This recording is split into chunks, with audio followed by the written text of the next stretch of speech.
Well, a very happy Catholic Schools Week to you. It's so good to see teachers, students, all of you gathered here today. It's very exciting.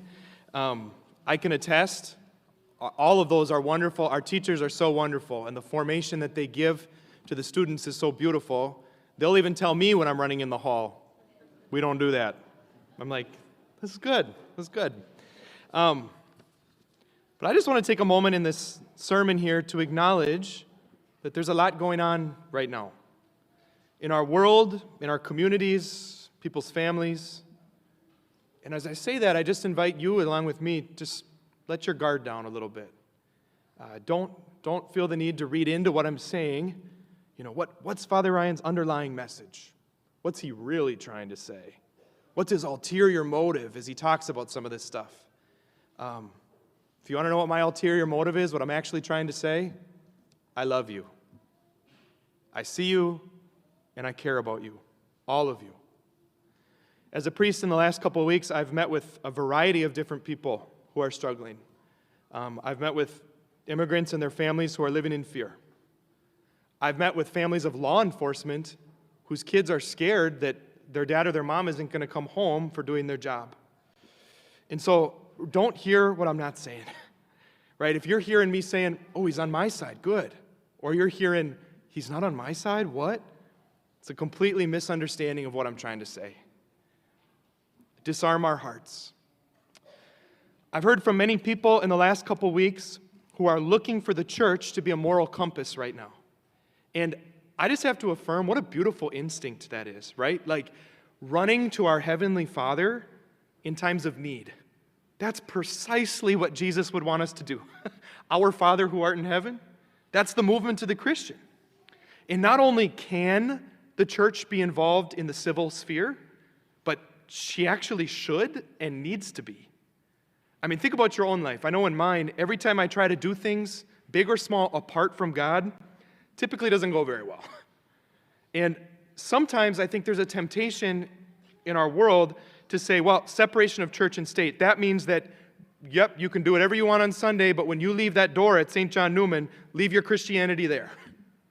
Leave your love for Jesus at the door, and you can pick it up next week when you get here. That's for your hour, or Father Ryan saying Mass, hour and 5 minutes when you go on Sunday. And in areas of policy, don't bring that with you. No, that's completely backwards, right? Like when we fall in love with God, that informs every single aspect of our life, big and small. And that's not the church saying, you have to believe this. It's the church actually saying, I love you. And I want you to be able to go into these difficult situations with the very heart of Jesus. And so here are some principles about how to do that. The church speaks both historically and presently into the civil arena. And it's called Catholic social teaching. And one of the central components of this is the dignity for the human person, from natural conception to natural death and everything in between. That means the church talks about the need to love a mother and her preborn child. We need to love those in our community with special needs. We need to love people at the end of their life. My mother's a hospice nurse, and she talks about the way that some people talk about people at the end of their life. It's like they're a drain on society. They're no good anymore because they're fat. No, that's a human being that needs to be loved, the church would say. And yes, the church also speaks about immigration. And if I'm being totally honest with you, I'm not equipped to stand up here today and to speak extensively about this. I'm a parish priest. My training is not in civics. My training is in the spiritual life and relationship with God. And so, but I would encourage you to be informed in this, in these different areas. Seek out people that are certainly smarter than me to speak into this. And there's been many good examples. The Minnesota Catholic Conference, that's a group that works at the state capitol, trying to put in a variety of different things, these principles, guiding with the heart of Jesus. Archbishop Hebda, our bishop, actually wrote an op-ed in the Wall Street Journal this week that was beautifully written about how we're in the situation we're in and what the heart of Jesus is saying in the midst of this. These are great insights, and I have many of the same questions you do. So I just invite you to be intentional with seeking those out, to be informed. But like I said, I'm not the expert on policy or civil discourse. I am, hopefully, proficient in guiding people in their relationship with God. And so I just want to speak to you today about our relationship with God in the midst of the world that we live in. So here are 3 practical pieces of advice that I can give to you. Number 1, protect your peace. When we lose our peace, when we give in to agitation, do you know how much less effective we are? I mean, I think of my life, when I'm agitated, I am distracted. I am not paying attention to people around me and their needs. I'm not really loving other people. I'm kind of focused on myself. I'm less efficient in what I need to get done. Typically, when I'm agitated, those are not my finest moments. When I allow my peace to be robbed from me, that's not my finest moment. And the Bible tells us, the Scripture says, in the Old Testament, they're looking for the Lord. Was the Lord in the fire? No. Was the Lord in the earthquake? No. Was the Lord in any of these big booming things? No. None of the agitation. The Lord was in the still small voice, the voice of peace. And we know as Christians, God only works in peace. God's mode of operation is not agitation. And when we allow our peace to be stolen from us, we actually prevent God from working in us. And now there are certain things in each of our lives that are peace robbers, okay? They're not the same for everyone, but think of your heart and your mind like a beautiful castle. Every good castle has a sort of fortress around it, and in everybody's fortress around their heart and their mind, there's certain places where you're more susceptible to invasion. And what are those spots in your heart? What are your peace robbers? What are things that regularly rob you of peace? I can give you a couple of examples. Number 1, social media and the news. Is it really healthy for a human being to have minute-by-minute updates about what's going on the other side of the world? As if that I have any control over that anyways. I'm not saying be complacent and don't be up to date. But maybe, rather than having 24/7 access, I check the news once a day to be informed, and then the rest of my day, I protect my peace and I say, all right, God, I'm going to let you be God. Maybe that's the way, because that's a peace robber. And I've told you mine before. The Minnesota Vikings robs me of peace. Watching Sam Darnold compete for a Super Bowl when we should have re-signed him. I do this thing in seminary, and I'm like, why do I do this to myself? I would go back when I was in a bad mood, and I would go and watch past drafts of the Minnesota Vikings, and I would see all of the picks that we missed on and the people that came afterwards. Peace robber. Don't do that. That robs me of my peace. And in your life too, are there certain relationships? Are there thought patterns, right? Like, oh, that person drives me crazy. They did this, and this wrong. Or I don't like this, and this about myself. Peace robber. Are there certain conversations, debating politics with people? Again, I'm not saying be complacent so that we can just feel better, but I'm saying we don't get much done when we're not at peace. When we're at peace, we let God work through us. And so number 1, protect that peace. Number 2, peace is a prerequisite to accomplishing anything, to fixing a problem, not the other way around. Many times when we lose our peace, the world would say, well, it's some exterior thing. That's what's giving you the peace, right? Like, if my team wins, oh boy, I'm feeling peaceful.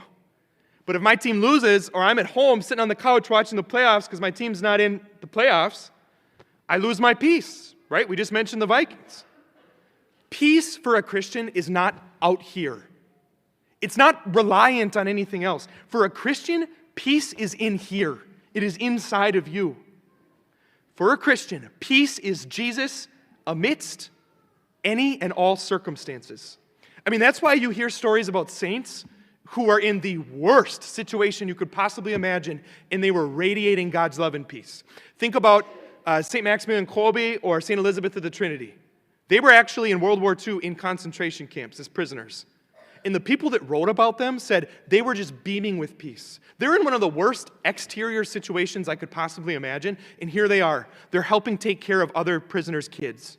They're giving up their life for other people. They're completely attached to God, and they're at peace, even in the midst of the worst situations. And the same goes for us. What does Jesus say? He says, my peace I give to you. Not as the world gives do I give it to you.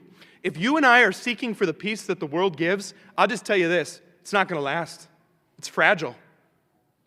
My quarterback gets injured, my peace is gone. I read something online, my peace is gone. Nope. Jesus is saying, my peace is permanent. My peace is always accessible. And we need to be at peace in order to go in and actually solve a situation. I used to work at the YMCA over a summer when I was in seminary, and for whatever reason, I got assigned the 4-year-olds. And so, God bless you, Teresa Burdick, but me and this other teacher had this class, and there's the cutest little kid. Her name was Elsa, and she was really sweet, but every day at lunch, if one of the boys sat in her spot, it was like an eruption. Like temper tantrum are us. And so one of my first days, of course, one of the boys sits in her spot, not even thinking, and it's an eruption. And so I go over there, and I'm trying to reason with her. You know, she's screaming, she's combative, she's throwing her arms, and I'm like getting down on her level, and I'm like, Elsa, you know, maybe Noah didn't actually know what he was doing. Maybe he was just thinking, not helping. Screaming in my face.